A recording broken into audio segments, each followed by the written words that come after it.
Welcome back, everyone. In the UK, members of Parliament recently voted against opening an investigation into the Muslim grooming gang scandal. For those of you who need a reminder, that's where, in places like Rotherham alone, conservative estimates say approximately 1,400 children were sexually exploited from 1997 to 2013. The scale and brutality of all of that is as shocking as it is infuriating. But why did it go on as long as it did? Because there were some complications. You see, first, the victims were primarily white women and girls, and the perpetrators, well, most of them look like this: an extraordinarily virtuous, protected class of brown-skinned people, refugees even, from Muslim countries like Pakistan. So in the interest of protecting political agendas and, above all, not being called racist Islamophobes, authorities in Britain ignored all of it. Frequently, the victims themselves were criticized and silenced. You see, they were some of the most dangerous threats to the utopia of European multiculturalism. Eventually, reporters got curious.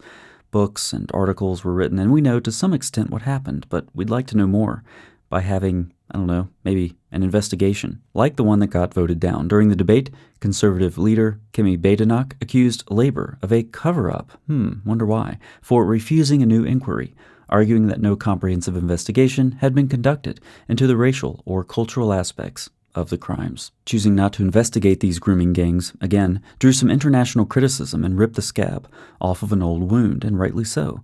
The authorities responsible for all of this are evil and dangerous. Many of them remain in power, suffering no consequences. The pattern repeats itself in various ways throughout the West. The religion of Islam presents many dangers. Most Western leaders choose to ignore them or actively deny them, because their demented worldview demands it. This is one of the most important lessons Western leaders can learn from what's happening in Britain. Don't turn your countries into safe havens for Islamists who hate your way of life and want to end it. That's something like what's going on in the U.S. A human encyclopedia of Islamic terrorism named Sarah Adams has warned that there are about 1,000 al-Qaeda fighters in the U.S. preparing for the next homeland attack, which she says will very likely occur in 2025. She made that claim on a podcast called The Sean Ryan Show. The same podcast had another guest recently who confirmed the 1,000 terrorist number. Hooray for open borders, but added the nuance that there are also more facilitators that we have to account for as well.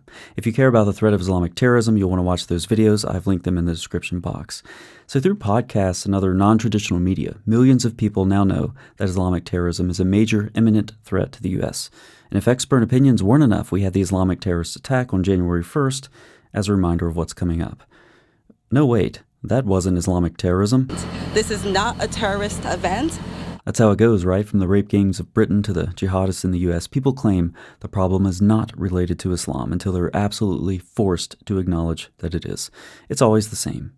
What also hasn't changed on the other side is that militant Islamists are in it for the long game, following in the steps of their prophet, who said he was commanded to fight until everyone says there's no God but Allah. Only then will their blood be safe. The long game that the Islamic Army is playing is critical to keep in mind. It goes right back to Muhammad and stretches far into the future. While some things haven't changed, much has. The old adage of, well, this group is Shia and that one's Sunni, so they don't really get along, that doesn't apply anymore. Instead, a single Islamic army is what people like Sarah Adams are warning about. They're intent on establishing a worldwide caliphate, complete with the full implementation of the devil's personal legal code, better known as Sharia law. But before that comes the 2025 attack involving about 1,000 terrorists, if Sarah and other analysts like Scott Mann are correct.